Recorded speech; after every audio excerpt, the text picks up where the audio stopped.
Welcome to the Refugee Portal Podcast, recorded at the University of British Columbia in Vancouver, Canada. My name is Tarek. And I'm Yusuf. The Refugee Portal Podcast interviews, shares, and learns from the stories of refugees, as well as the perspective of academics, humanitarian workers, members of government, and other stakeholders. The views and opinions expressed in this podcast are those of the interviewees and do not necessarily reflect those of the Refugee Portal Podcast or its hosts.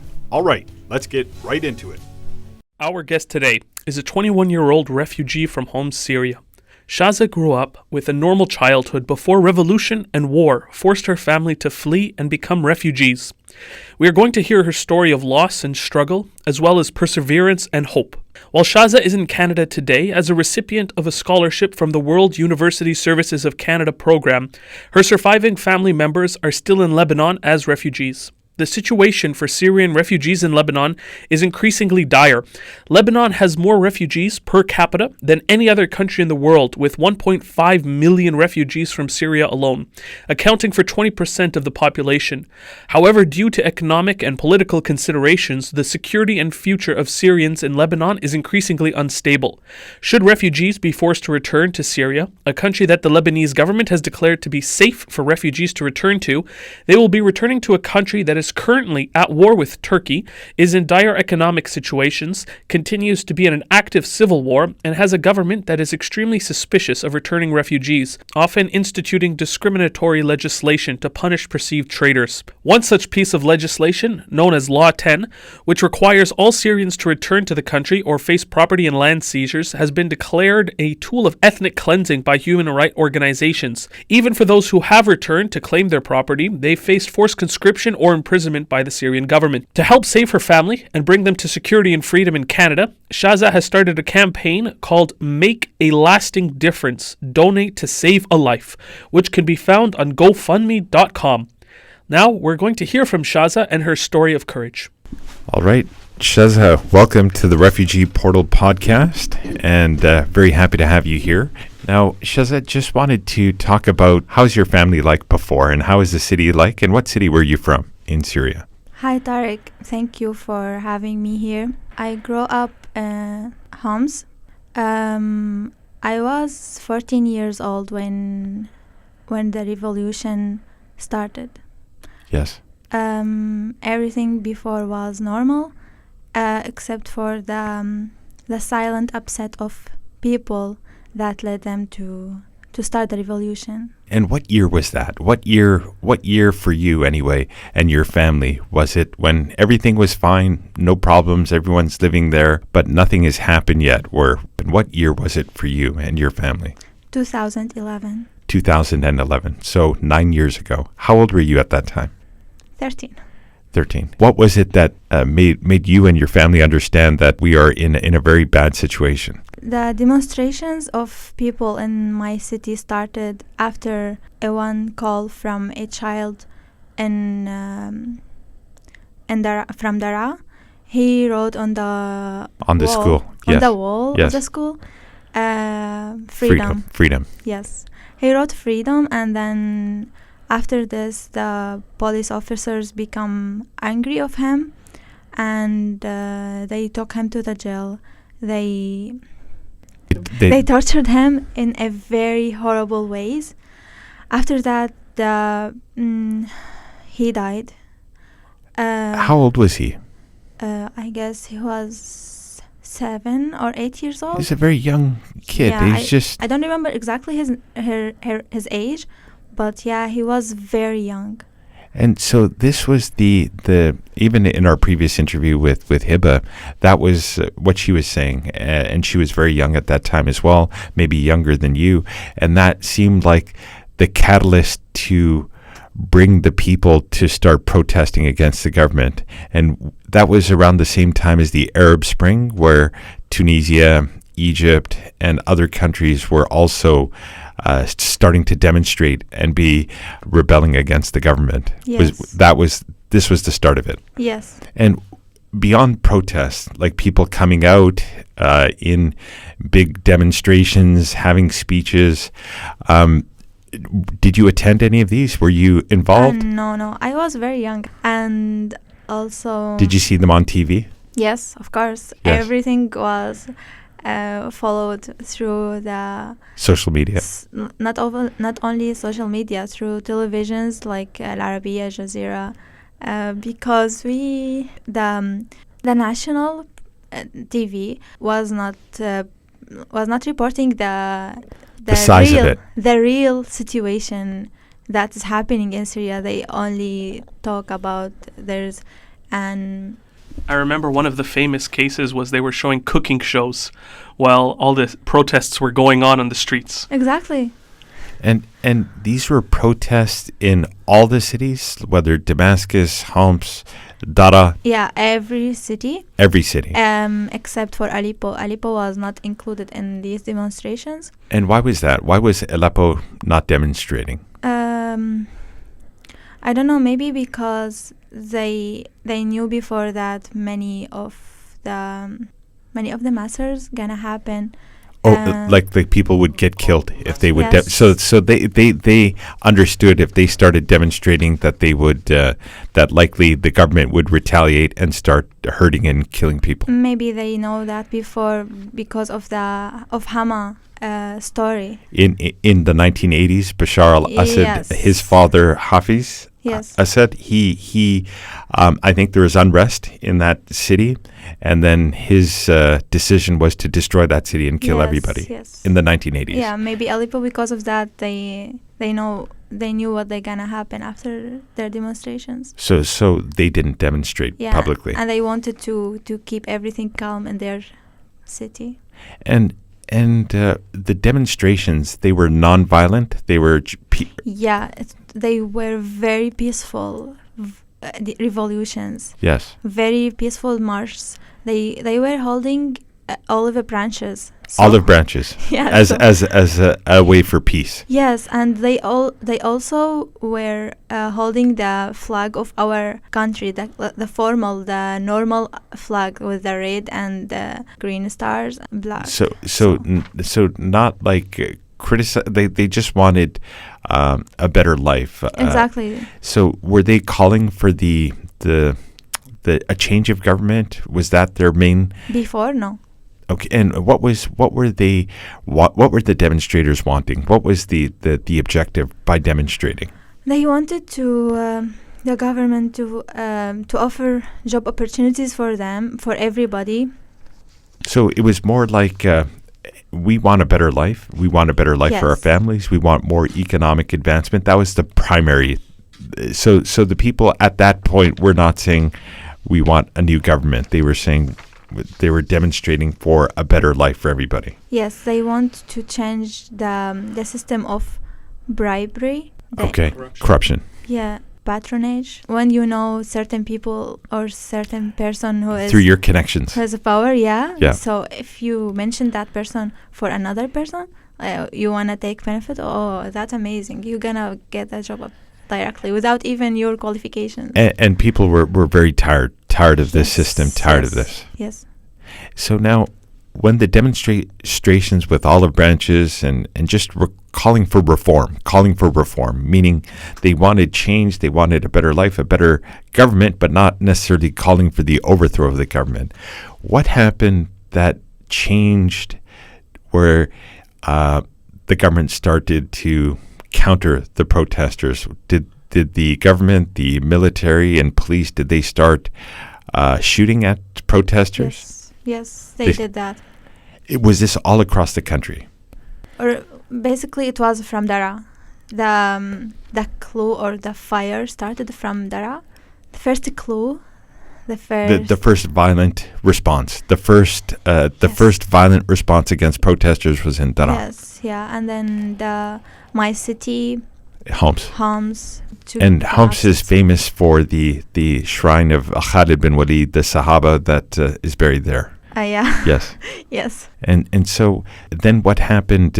So from Dara, what did they do? Was it tanks coming in? Was it soldiers coming in? Yeah, soldiers became getting into the cities, the inside, not fighting the enemies from outside. They became fighting the original people. They want to reflect that everything is calm in Syria and nothing is happening. And so they were trying to get, so from your understanding as you were very young, so people would get arrested and the demonstrations, what would the government do to stop the demonstrations when they saw 10,000 people, 5,000 people or more people? What would they do? What was their strategy to stop the marches and the demonstrations? For the first time, the president talk. He have a show on the on TV. He said he gonna fix everything, but then nothing changed, and even the situation became worse. So people continue their demonstrations.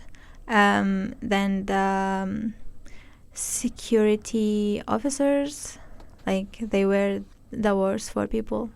So security officers, meaning the military and the police, the local police and the military. I mean the local police. The local police. Yeah, the military, where our the members of the military were our relatives, were our people who we know, people from real life. Yes. So. And the local police are.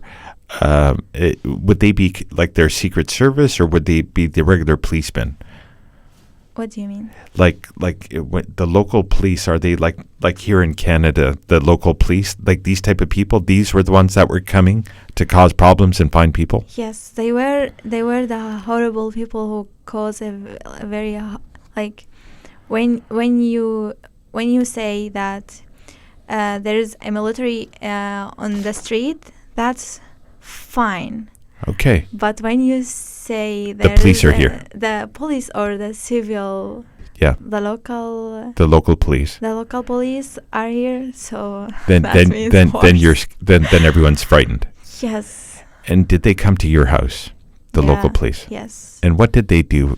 Do you remember what they would tell your family, or did they come into your house? I remember one time they came to our house and I was only with my very little sibling.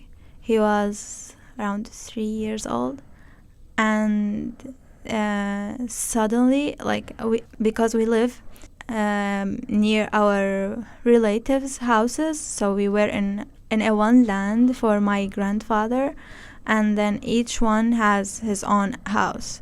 So suddenly, the local officers and the army, the military, came through our land, and then they started distributing everywhere. They became like ants everywhere. They start knocking on our door. I said, "Who is here?" And then they said, "Open the door." It's just like that. Yes. So I opened the door. I was very afraid. I was shivering it's horrible when you are alone in a house, and we already heard about what they did in a previous to other people. Yes. And when you opened the door, what happened? What did he say? They said, "Who's here? Where's the tourists?" And the people who are asking for any change in the government. So anyone who's asking for change, asking for reform, is considered a terrorist by the government. Yes. So what was your response? I don't know.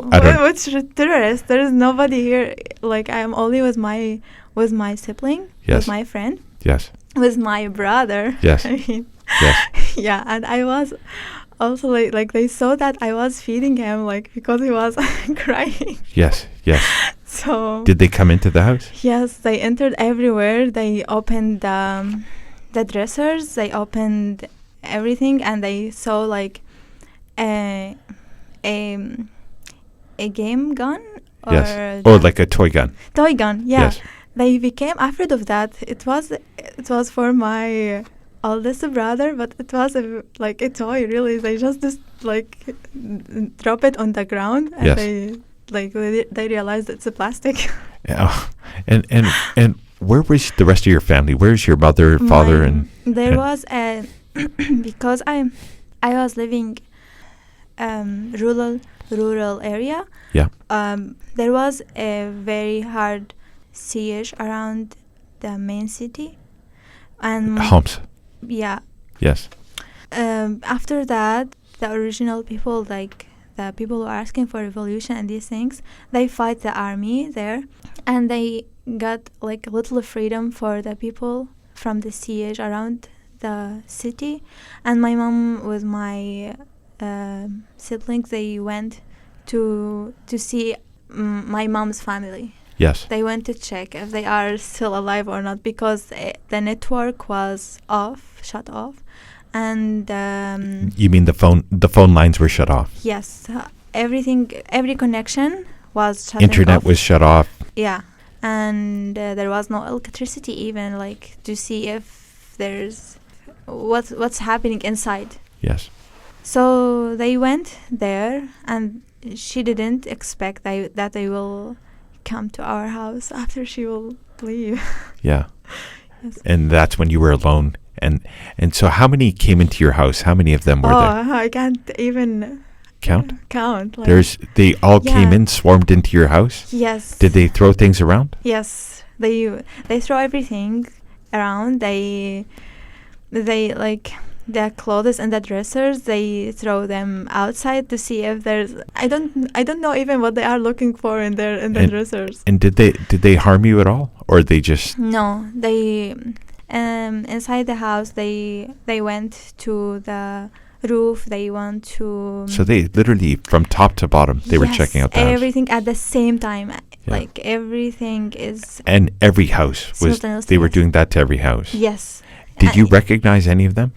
No, Okay, they were all strangers. orphanages. And so, how long were they there? How long did they stay there in your house? It longs for around 15 minutes. 15 minutes. And how did you feel? Were you scared, or were you just? Yeah, I was very scared, and my uncle knew that I am alone in my house. Yes. Because he lived beside us. Yes. So he know that my family were out We're of out. the house. Yes. So he came like directly. He just like While they were there. bring another person to be with his family. Yes. And then he came to me directly. Yes. But even if he came, he can't do anything if they want to do something to us. And what did they tell him? He just like said, he was like a diplomatic person. He Okay. said, "Oh, hi, how are you? What are you looking for?" And these things. Yes. So he wasn't showing any anger, Yes, anything like that. He was just very trying to be calm, like, but okay. In reality, we all were very afraid because we don't have any power at that time. If they Yes. want to kill us, They there's could. nothing to do. So, but after 15 minutes, they left. They gathered outside. Yeah. Like it was a very huge population of them. Yeah. And they gathered all the men. All the men from all your the area. men, yeah, all the men from our area, even not my relatives. Yes. They gathered everyone, and they made them turn to the wall. Yeah. Turn their faces on the wall, and then raise their hands. Yeah. And they started to check them. Like check their pockets, check. Yes, check everything. And they were asking for terrorists, and the word that they always say, this is the freedom that you want. This is the freedom that you want, but Yes. we're not even asking for this. Yes. Did they find anything? No. Nothing. So what made them leave? And that was the first time that this happened. Yes. The first time that happened. Yes. Did it happen again? Yes, it happened. It happens 2 times, but then the other times it happened. It was a night. At nighttime? Yes. With your whole family? Yes. And they did the same thing. Come in, throw everything out, and look for something. Yes. For the second time it happened, it was the military. When they entered, they told each other to not harm anybody. Yes. Yes, they were nicer, yeah.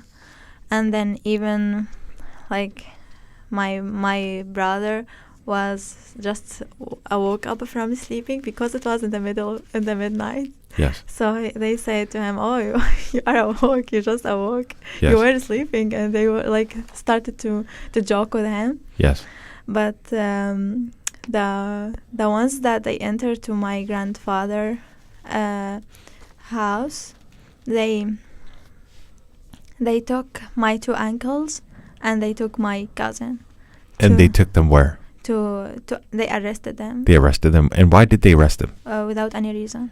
No reason. They just took them. They Yes. found nothing. They just took them. Yes. And what happened to them, your uncle and your family? They took them to a checkpoint.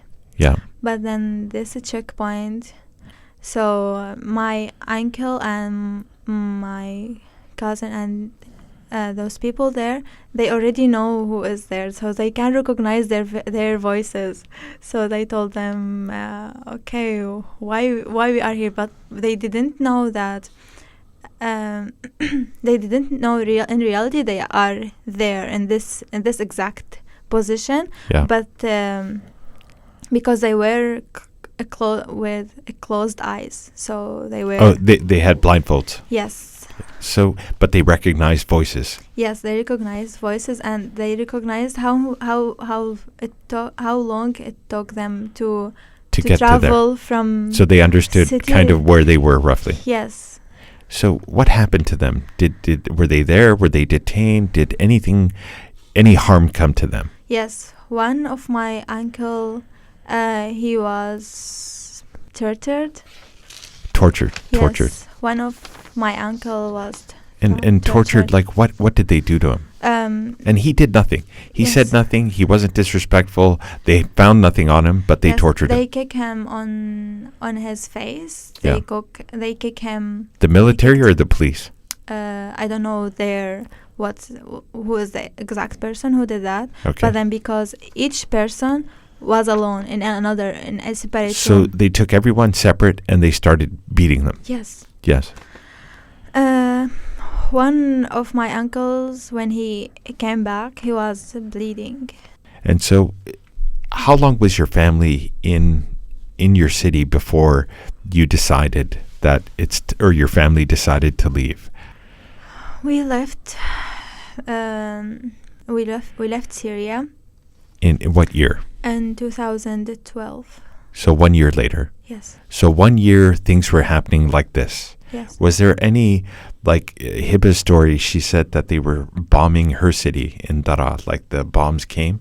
And did that happen with your city? Only with tanks. It was With tanks? Yeah, without aerial bombardments. Okay. Without any flights. Okay. At the first time, it was tanks, checkpoints. Yeah. But some checkpoints were horrible. Like They'd harass you. Yeah, every people like just avoid passing from this road. Avoid. And Hiba was saying that even in spite of all this, that you'd go. They went to school. Were you still going to school? Oh yeah. You're still going to school. Yeah. It's like even this harassment is not Yeah. enough to stop to go to school. You can't imagine like as she mentioned, maybe I don't know if she did that, but for Syrians, education is a first. Is a first. It's number one. It doesn't matter if they're torturing or harming Yeah. but you still have to go to school. Add to that. Whereas here, if we get 1 inch of snow, they shut the school down. Add to that when my small city is a very educated city, so like let's imagine that the percentage of the population there is 100, so 90% is uneducated people. Yes. So doctors, engineers, teachers, from all the aspects. And so in your house, when after 1 year, your mother, your father, your family, what was the conversation that said, now, Shaza, everybody, we have to leave. We're going to leave. What was that conversation, that family meeting? My father was in Lebanon at that time. Okay. He was not there. And then he was visiting us like each month before the siege happened on my to my city. Yes. So when he was visiting us, he was realizing that the situation is becoming worse and worse each day. Yes. But then we already went to Lebanon for a visit for 2 months, and we couldn't stand more. Like we went for a normal life, but we couldn't stand more to live with people who are not. We didn't live with them before, so we couldn't handle to be away from our relatives. But the situation was normal in Syria, so it looked like there was a bit of calm, and maybe things could go back to normal. Yeah, it was only like demonstrations, peaceful revolutions, Okay. and the checkpoints. Yes. That was only that. If you have any record or the police have any record for you in a demonstration or anything, that you will be arrested, but otherwise you will not be arrested. So you went back after spending time in Lebanon, and then when was the final decision, we have to leave? When was that made? The day after I lost my cousin. My cousin died in 18 June 2012, and we left Syria 19 June 2012. The next day. Yes. He was 21 years old in the military service, but he was not doing his service. He was paying money to military to not go to any military front. He didn't want to be in the military. Yes. Yes. So he was paying money for that. Yes. And then at that day in 18, he went to the military to pay his regular payment, and then he passed to check if we are alive or not, because there was a siege. So he found a way to enter the city. But then after that, he asked us if we wanna leave with him to another city, because he was living in Hama, and Hama was kind of calmer. No one except for my uncle's family. Oh, so your uncle's family went with him? Yes. My uncle's wife with her 2 kids. They went with him, and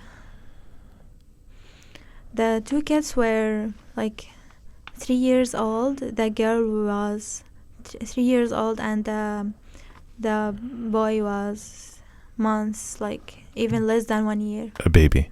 Yes. He picked them, like they get into the car with him. Yeah. So he only left with 3 members. Yes, of the family. Yeah, the women, my uncle's wife, and the 2 kids. Yeah.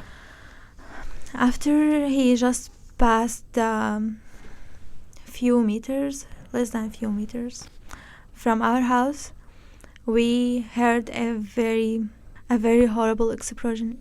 Yes, I was looking through the window. Like my mom was in the kitchen and everything was normal, so he just left normal. We thought that it's a regular bombing, because there was a lot of bombing at that time because of the siege. So also there was a bombing from the aerial bombardment, from helicopters, from flights. Yeah. Then when I was looking through the window, I heard the voice of my family members. Yes. Grandparents, my aunts, my uncles, the kids who lived in the house, not left with him. I heard them. They were screaming. I screamed to my mom, "Mom, come! I don't know what's happening." So when we left the house, we went outside, and there was a big fire in the middle of the road. It was horrible. He got, because of the very expensive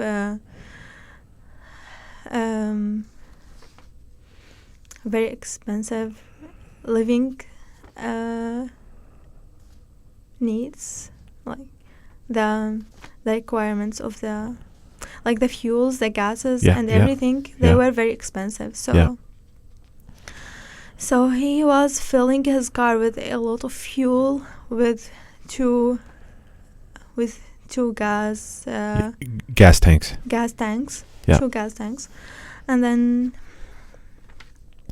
when a shoot on his heart, and then this passed to one of the gas tanks, and because of the shoot he got, it was not from a gun, it was from the tank.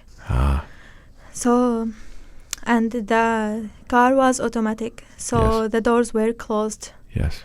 And when he got this shoot on his, and I don't know, but my uncle's wife, when now after this accident, she mentioned that before he died, he was telling them, open the door and get out, open the door and get out.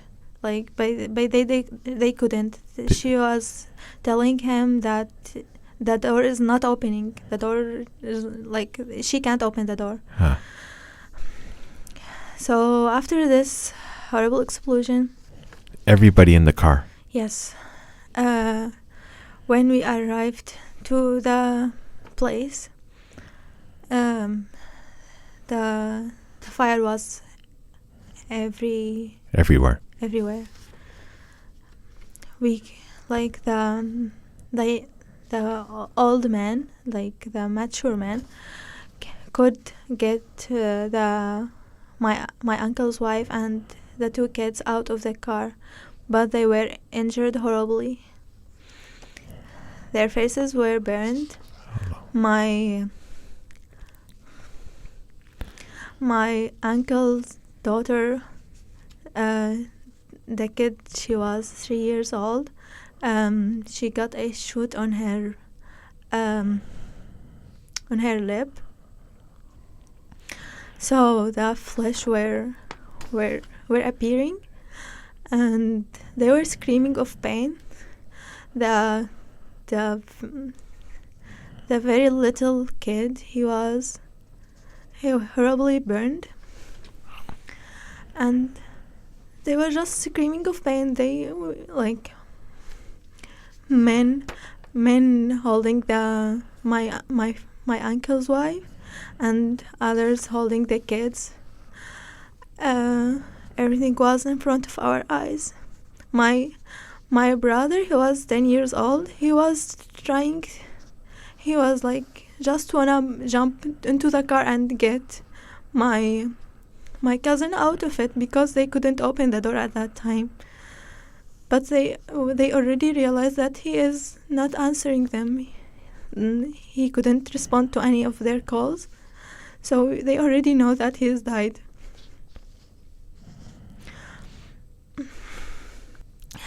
After that, when they took the members who are still alive, my cousin who died, they took him to the civil hospital. It was a very basic hospital, with a very basic needs, a very basic. Not like trauma surgery, just a basic clinic. Yes, for the first aid maybe. Yes. They took him there, and then they just covered him and went with him to the grave. Yes. But then the people who are still alive, they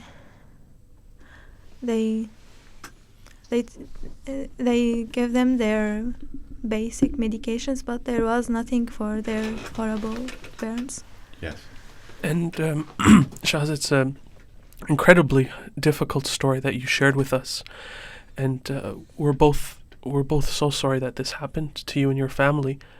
And part of why we want to hear this is so that your cousin and your uncle and your family's voices and their story is heard.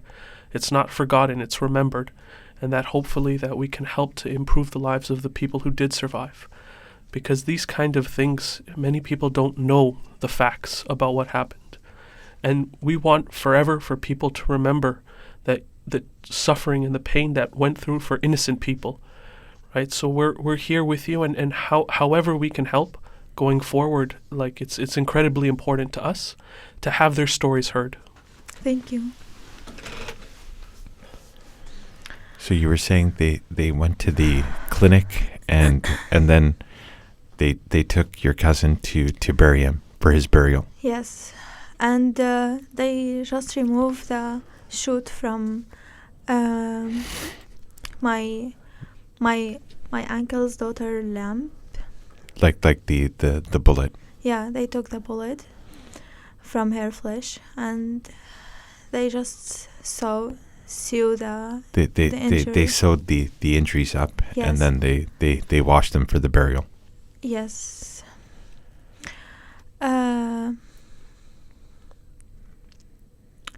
But her bone was broken, so but they couldn't fix it. They just fix it in a way to just to stay up. Yes. Not to live forever with this. Yes. And then when that because of the hospital there, the hospitals in every place in a city with a demonstrations and these things, they were very in danger. They are in danger of becoming bombed in any time, because they don't want any injured people to stay alive. They don't want to. So they weren't giving proper medical care. Yes, not the people there. The government. I mean, The government wasn't. Yes, they were destroying, destructed every hospital who is serving there. Every medical. They destroyed the hospitals. Yes. So even if people are injured, they didn't even want the injured people to get help. Yes, because of that, they were trying to hide the places of the hospitals. They put them under the ground. They put them in places where it's not on the map, maybe. So underground hospitals to help that aren't visible from outside, that these are hospitals or Yes. clinics. Yes. After that, we left to our relative house, because there was it became like a guest place in our houses. Yeah. Yes. So you were saying that the day that happened, the next day, the family left. Yeah, after we spent one night with these injured people, hearing all these screamings from them, heard all of these pains. I even was holding my uncle's son and trying to blow up some air on his burns, because he was in pain. was screaming of pain. Yeah. Yes. You're trying to make it cooler and breathe on. Yes. Yeah. Their skins were Burned. just bubbles. Yes. Bubbles everywhere, and redness. Yes. Just releasing some abuse, some water from this. Yes. There was no electricity for any air. Any air conditioning or fans, Yes, so there's no yes. way to cool the baby. Nothing, and it was dark. There was only candles Yes. for us to see. And this is like you're living a normal life, like a normal everything, normal family, normal routine school. At that time, no. No, before. Yes. So now, just for anyone who's listening, to give the context that you're living a normal, modern life, comfortable life with the family, then all of a sudden everything is completely changed. Family members have been killed, and now it's like you have to make a big choice, which is now we have to leave. We have to save our lives. We have to save our families' lives, and we have to leave our country. We have to leave our city, and we have to save our lives and go somewhere else where we don't know what's going to happen. Yes. So did your mother and other siblings, did your uncles, they said, okay, let's get into the car, let's leave, let's go. What happened? My relatives went to a countryside in Damascus. Okay. But we left to my father in Lebanon. He was just there before us in 2 months. So how was the journey to leave? Because how far is your city from the Lebanon border? We left with my uncles, with my father's uncle. And how long did it take for you to get from your city to Lebanon? It took around 5 hours. 5 hours. And in that 5 hours, it was very dangerous? That 5 hours? Yes, very dangerous. Because we are from a very sensitive city. Yes. For the Homs. government. Yes. Yeah, even my small city was like destroyed. The president was considering it as a power for him. He was considering my city as always agree with him, always because a lot of officers from my city was in the military. Mm-hmm. Like a big portion of his military was from your city. From my city. So when my city like rebel against him. Yes. So he was angry. So yes. So he responded very harshly. Yes. When we go to a checkpoint, they just say, "Oh, you are from this city." Just like shake their heads. Yeah. And like behind these eyes, there's like promises, like they are promising for something bad for us. So at those checkpoints, did they do anything, or were you able to leave? No, we were able to leave because my father's uncle was a teacher, so they knew him. They knew, not only they knew him, he is still in service Okay. for the government. Yes. So they let you alone because of his connection to the government. Yes.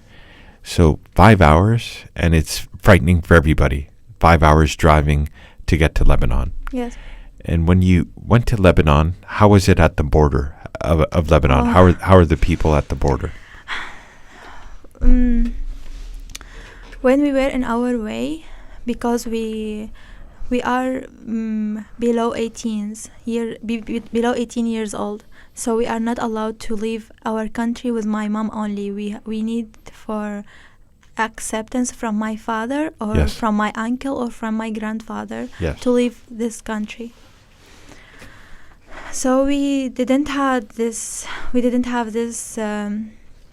this paper that says we are allowed to live with our mom. So my father's uncle called my father and asked him to come to the border to. So you guys can leave with him. Yes. So my father is here, so we can enter the border to Lebanon. Yes. But then my father was surprised, so he was already asking us to leave, but we were just telling him that we're gonna stand more, like we can handle more. We are like other people, we want. So this is before you left. Like he kept saying you should leave, and then everyone was saying no, we can handle it. It's not that bad. Yes. But then it got to that very yes. horrible circumstance of, and death of your cousin and family members to make everyone decide now it's time to really leave and never go back? Yes. Every day we were saying everything gonna be better, everything gonna change. For a year. It's For a going to year. get better. It's going to get better. It's not going to last. It'll go Yes. back to normal. So when suddenly he called him and told him that we are in our way to the border, so you just need to be as fast as possible in the border. Yeah. He was just surprised. What happened? I was already telling them, and he told him no, nothing happened, but they just decided to leave. Oh, so he didn't even tell Yes. your father what happened. Yes. He just said come. Because my cousin who died, he was the grandson of the family. So he was like, yeah, I understand. So he was. He Well loved by everybody. Yes. So no one can understand the situation. Everyone was like shocked with everything. Yeah. What you want to do at that point? Cry to on the person who died, or cry Or focus on the injured. Exactly. Focus on everybody to get everybody else to safety. Yes. Or try to calm the people who are crying, because after they became injured, even small noise, like just closing the door of any room, they were just screaming, "Oh, what's happening? It's an explosion!" They were. So it's post-traumatic stress, like Yes. like traumatic stress that things trigger Yeah. that trauma, even just sounds and Yes. things and nightmares, that kind of thing. Yeah, they were just my uncle's wife. She was crying all the night, and she was saying, "Please don't leave us. Please don't leave us. You're gonna leave and left us here injured." And we were just trying to calm her. We are not gonna leave without you, and these things. Yes. So And then when my father came to the border, his uncle take him like away from us, and he was describing for him the situation. what happened? What Yes, happened? Because when my father arrived to the border, he was expecting us to hug him, or to Yeah. like to He was expecting something normal, like a normal, hey, we're Yes. reunited, the Yes. happiness and the joy, but there was no happiness and yes, joy. we were just stayed at the car. At that point, we were just crying. We were exhausted of everything. Yes. And then when my father arrived, we just hugged him, crying, because he can understand what's happened. After that, my father was asking why they are crying, what's happened. His uncle take him away, and he described everything. For the first time, my father was like, what's this? Like, he was like, He was in shock. He was in Yeah. shock. Like, he died? How? He was like, I can't describe it, but then my father was just tried to hide his tears, and he was trying and everything, like telling us everything gonna be okay. Like, it's just moments. He was trying to stay strong, but we know that he was not at that point. It affected him. Yeah. Obviously, it was a terrible shock for him, a terrible blow. Yes. After that, my uncle left back to Syria, to Damascus countryside, Yes. and we entered Lebanon with my father. And Yes. where did you go?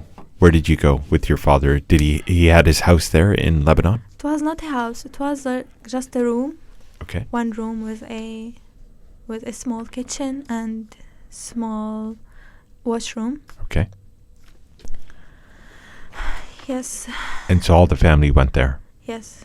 And was that in Beirut? Was it in which city? Bekaa. And part of your journey, you were saying earlier, in Lebanon, was that you started to actually volunteer to help other refugees. And what brought you to that? What was the journey to helping other refugees? I did the volunteer with Save the Children organization. It's an international organization. Yeah. I also volunteered during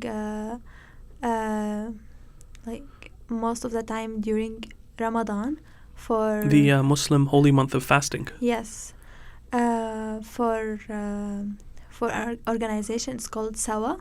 Okay. We were preparing food and distributing it for Wow. refugees, for people who are hunger. Well, you yourself were fasting. You were preparing Yeah. food for others. Yes, even like break my fast like on time by just water and continuing distributing food, and then after that we were eating. What made you decide to go and help other people, even though you yourself need help?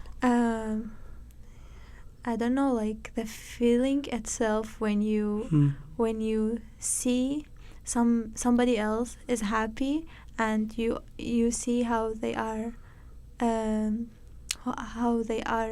how they need your help, and you are doing that for them and they are happy because of that. It make you happier than if you even take this help yourself.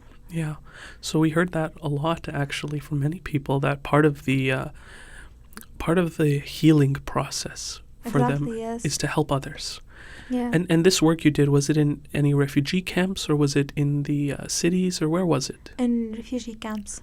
Refugee camps that were in Lebanon for Syrian refugees. Yes. And those were camps, were they UN camps, United Nations camps, or Some of them, yes. Some are not registered for the UNHCR because even there's some camps who are not accepted from the UNHCR. I don't know what's the reason. like it may be illegal camps or something, yeah. but with lots of people there. Yes. And you worked in both kinds. You worked Yeah. in both types. Yeah. What was it like? What was it like to be in a camp like that? It hurt a lot. When you see people who are like normal and they are just suffering and passing through difficult situations, even if they are a little safe in Lebanon, but they are still suffering. Almost the stressful situation of ambiguity, so not knowing what's happening next. Ambiguity, also the requirements of life there. You need to pay for everything. So it's a lot of it is financial based. Financial, when you have a lot of expenses but you don't have an incomes. So you see your money going down and down and down. Yes. And the stress that comes from. Yes. Right. And many people have been in these camps for years now, right? And you took your time, your safety, your effort, and decided, I'm going to help these people. Yeah. Sometimes not only for food. I also did volunteering with Qatar Red Crescent. Okay. And we were doing statistics for how many camps, how many tents in the camps, and how many members and these things, and if there is a source for water, like shelter things. So you can figure out how many people and what the needs are, and if they can get some help. After that, we distributed some basics for them. Yeah, it's a great when you feel how people are happy with what you are doing, and it's a great when I can't describe it. It's even you are happier than when someone is helping you. Help others is even when you help those who are in many cases in a difficult situation, and you're giving them your love, your time, your kindness. Yes. You benefit. Yeah. You benefit. Yeah, in your eyes, you benefit more. Yeah. Wow. Yeah, exactly. It was like source of healing for me. Okay. And you continued that. You continued that healing process after you came to Canada, if I'm not mistaken. Yeah, I had the opportunity to volunteer for days in the Salvation Army here in Vancouver. Okay. So it was amazing, really. It was an amazing opportunity, and I'm looking to do more. So with the Salvation Army, again, what was your contribution there? What was your role? We were distributing food for homeless and people who are hunger even people who are like in need, they are okay, but they are in need for food. So we just like help them and Yeah. they give them what they need. On the downtown east side here in Yeah. Vancouver. Yeah. Yeah. When you first saw the situation there, many people are scared. They're taken aback because a lot of the folks there have drug addiction problems. They have mental illness problems. But in my experience, most of them are just decent folk. They're just down on their luck a little bit, and the helping hands, they really benefit them a lot. Yes. Not only physically, like with food to nourish the body, but emotionally, like to recognize humanity, Yes. right? And you were saying earlier that refugees, they are not numbers. Yes. Right. Even homeless, like even people here who didn't experience the things that we already had, I believe they have their own stories that make them pain situations. No, it's an amazing thing that you're doing. It's an amazing thing to give your time and energy to help others. And I'm happy Yeah. that you benefit from that. And I'm happy that you have the opportunity to continue that when you came to Canada as Yes. well. Your journey from Syria to Lebanon, I understand you were brought to Canada. How did that happen? What was the journey to eventually come to Canada? How did all of that come together? You've gone through so much trauma.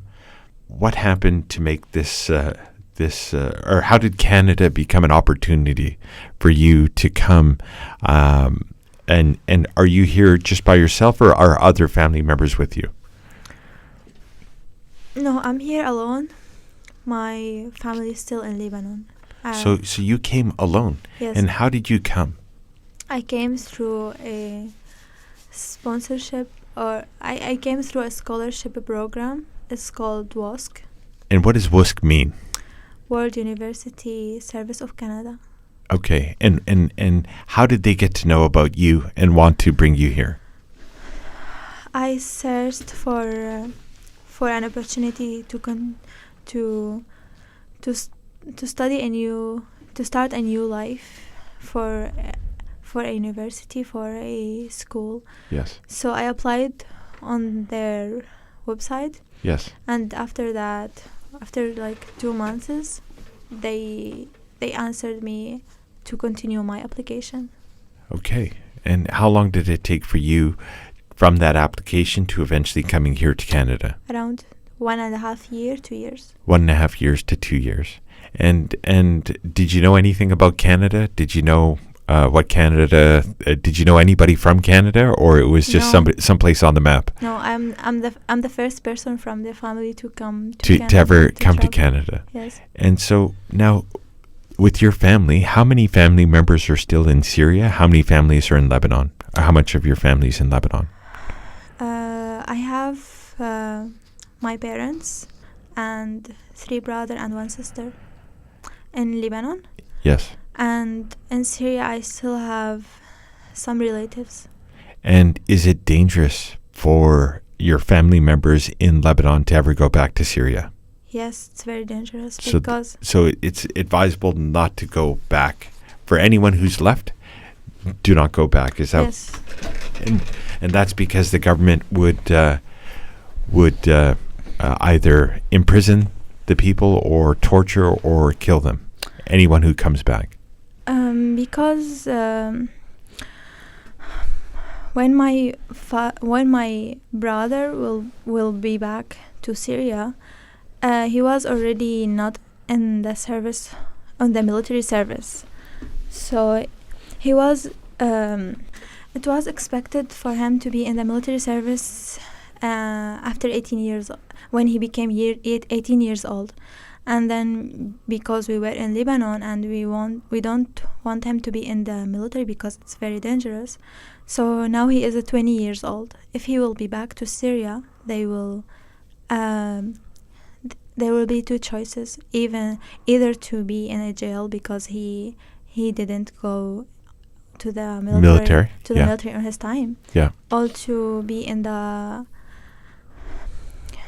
military in the areas with a very dangerous situation. Yes. So he will be in the front of The front line. the front line. So in that time in Lebanon, how long were you in Lebanon before you came to Canada? Since 2012. And how was that time? How was that time in Lebanon? How are the people treated in Lebanon? Like the refugees that had come to Lebanon, how were they treated? Some people, some Lebanese people are nice, and they can feel the situation that we already passed through. But there is a big portion of them, they didn't understand anything, and they just look at us as refugees, and not knowing what happened and what you went through and the reason to leave. Yeah, they don't even are interested in to know what happened, what means to be a refugee. Yes. So no sympathy. Yes. I believe currently it's 1/5 of Lebanon is Syrian refugees. Yes. 1.5 million people. Yes.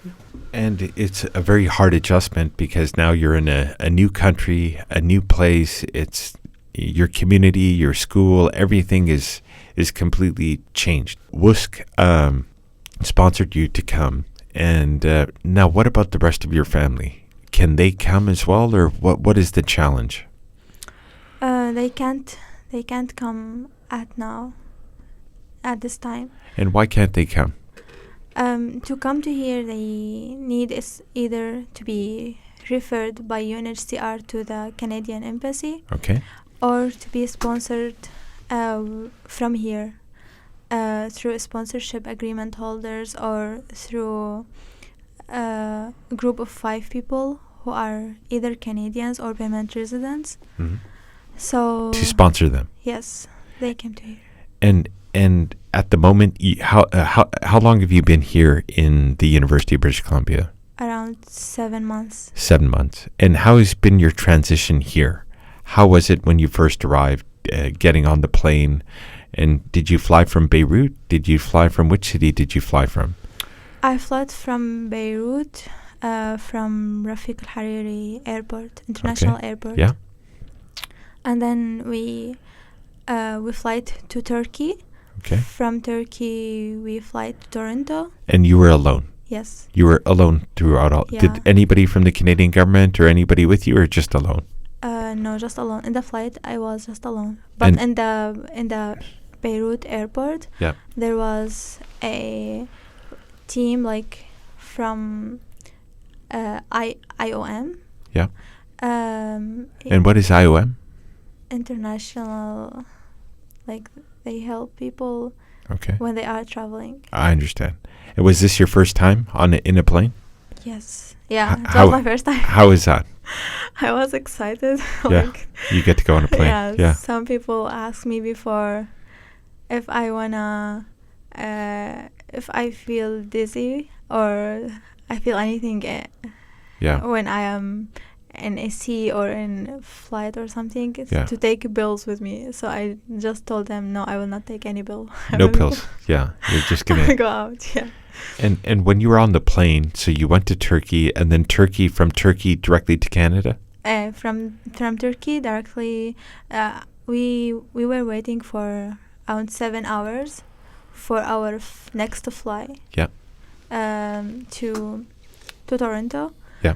From Toronto, we spent one night there. In a hotel. Yes. Yeah. And then. And was it the winter time, summertime? August. It was August, so it was nice. It was warm. Yeah. Warm weather. Yeah. Yes.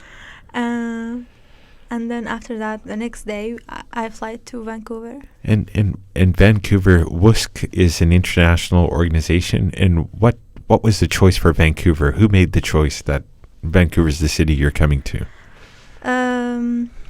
The program that I applied for, they have connections with universities here. Yes. So when we apply, they just distribute our applications according to what each university asking for, the qualifications of the students they want them to be in their university. Yes. So when they send my application to UBC, I have accepted here. You were accepted by UBC. Yes. And what are you studying here in UBC? I'm still in my first year in Vantage College Okay. in Faculty of Science. Faculty of Science. And what is your goal education-wise? What do you want to do? Neurologists. Urologist. And now, obviously, you're away from your family. You're probably talking to them every day on Facebook or Skype or WhatsApp. And WhatsApp. And how are they? How are they missing you? And you're missing them. Yeah, so much.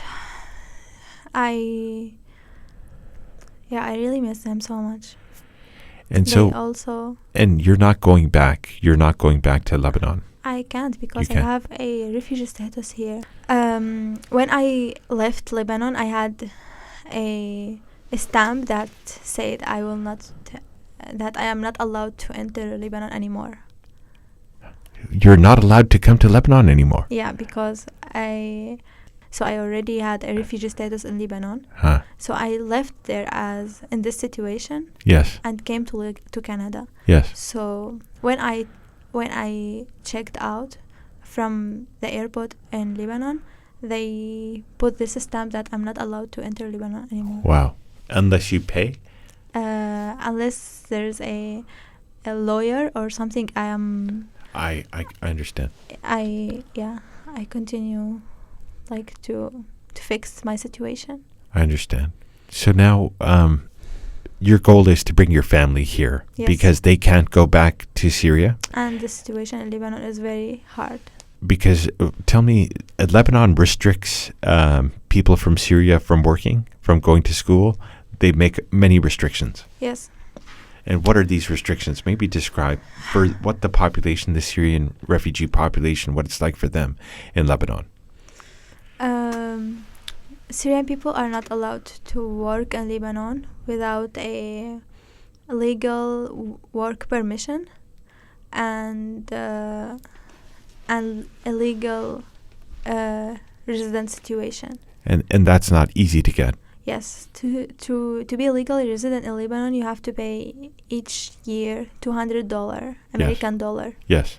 And to work, you have to pay thousands. I'm not sure exactly what's the number, but thousands. Yes. To have a legal permit to work in Lebanon. So it's like a limbo, a purgatory where you can't go back to Syria. Yes. And in Lebanon, you can't continue normal life. You can't continue normal life. So it becomes, and then how do people survive? How do people survive in Lebanon when they don't have access to go back home to Syria, and then they have to make a living to take care of their family? What did they do?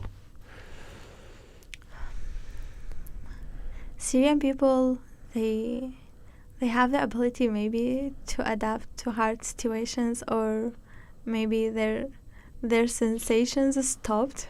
Huh. So they became like just used to everything. Yes. Used to the hard life. Hard life, yes. So the quality of living, the food, the housing, it's all much less than it was in Syria. Yes. Way less.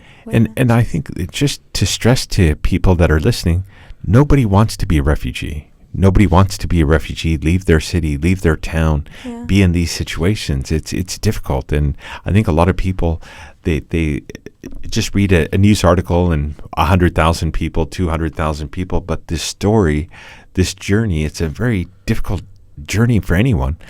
And I think a lot of people don't understand the circumstances and the consequences of of this type of war situation.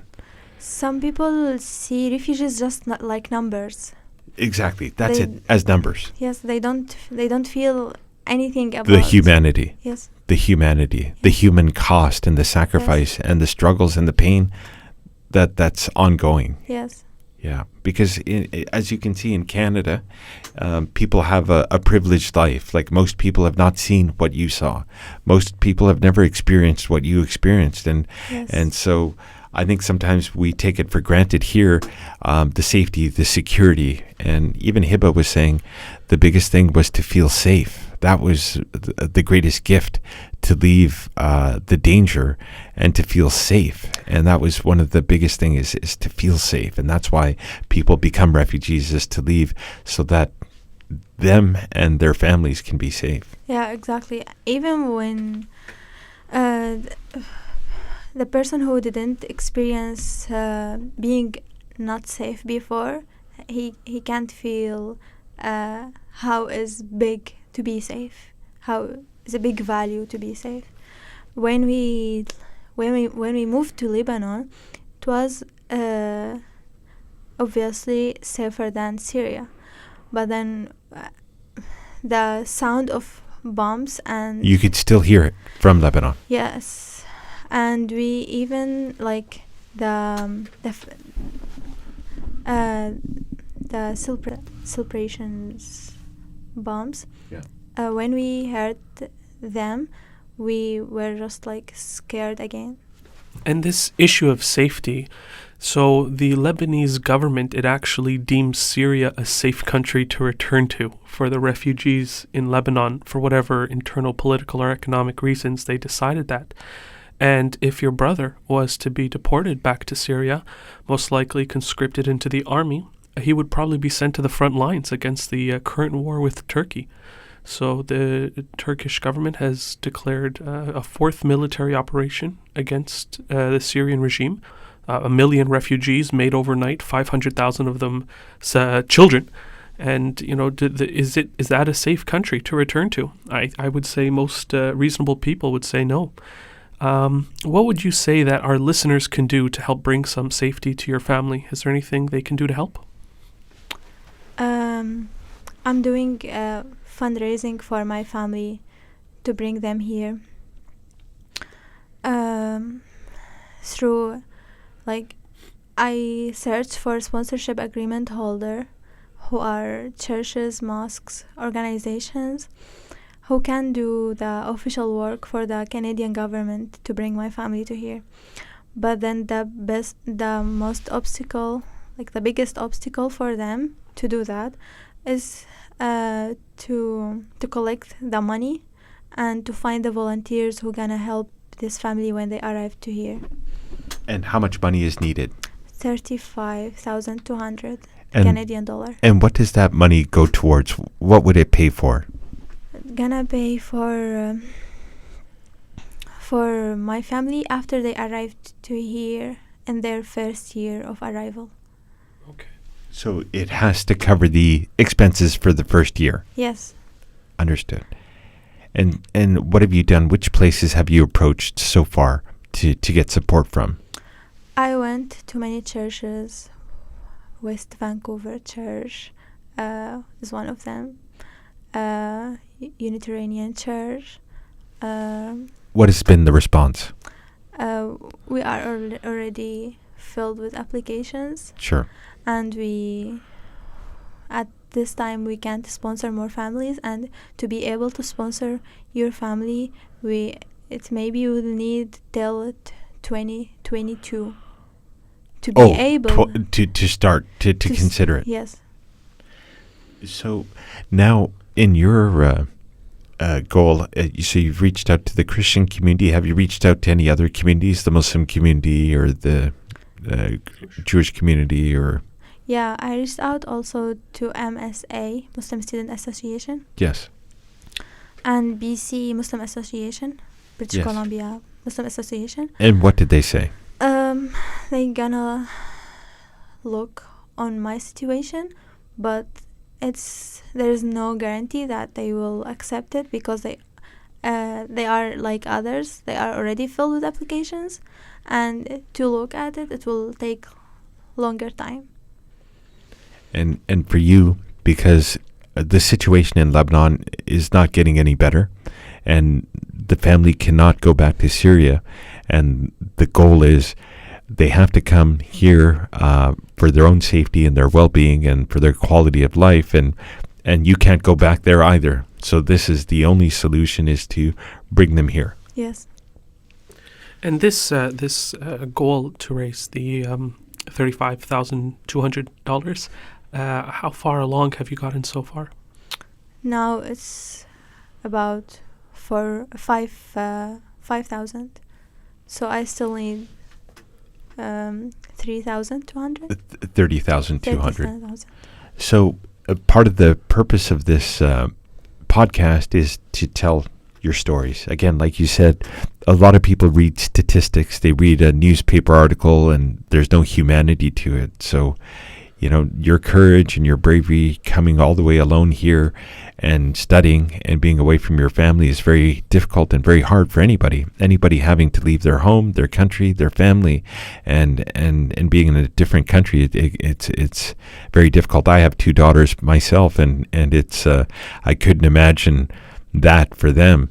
And so we will publish this interview and get it out to as many people as possible. And how can people help? How can people reach out to you? What would be the best way to communicate to you and get some support? The best way to help me is by donations. And what is your website or what is the way people can communicate with you? Through a GoFundMe campaign. Okay. So I have it here. It's making a lasting difference. Donate to save a life. And by yourself, Shaza SH is how you has put the name, is organizing the fundraiser. So if you guys go to GoFundMe.com and look for making a lasting difference, donate to save a life. That is the fundraiser. Thank you. Yeah. What was the context of your faith experience? Because I know it's very important to you, as it is to many refugees, like their relationship with their religion, their relationship with their beliefs. I was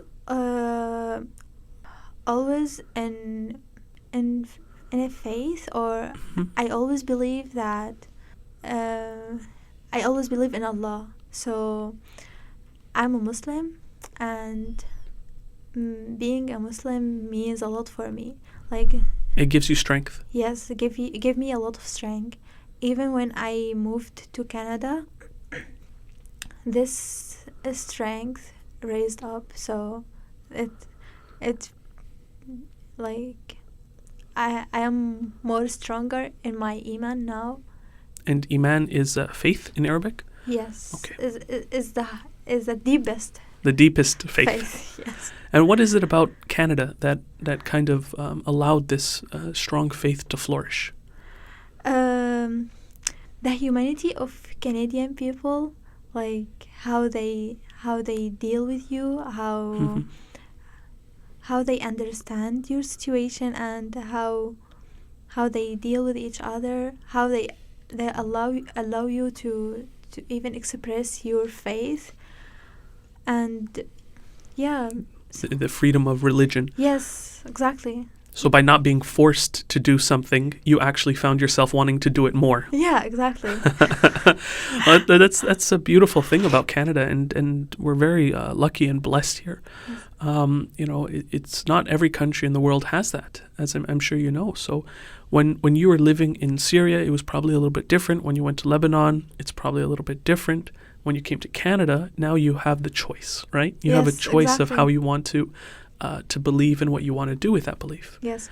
And do you feel that other maybe refugees that you spoke with have a similar experience? You mean here? Yes. Yeah, I had some friends who came to Canada in another ways, more other than scholarship. Okay. And they mentioned the same thing. Yes. And going through the struggles that you went through, do you think that your faith played a part in bringing you out of it okay? Yeah, it's so much. Because we always believe, like, there is a surah in Quran. So a chapter in the Muslim holy book, the Quran. Yes. Okay. It says, you, like... Exactly. I will mistake in translating it. Paraphrasing is fine. Yeah, but it's kind of saying that you may you may hate something, but there is a good benefit from that for you. Oh, and you may love something, and there is a lot of bad from that for you. So the situations that I passed through, it was hard, but there is something hidden behind it. So your faith makes you hopeful. Yes. Wow. Thank you. Yeah. And just in closing, any advice for our listeners, for people in Canada to better understand the situation of refugees, and for refugees themselves that are in a similar situation as you? What would be the best advice that you could give, the best recommendations? Please don't look at refugees as they are strange people, or like they are guests, for example. Don't look at them as many people look, as only numbers. Each one has his own story. Each one has his own pain that he passed through. So just understand what they already feel.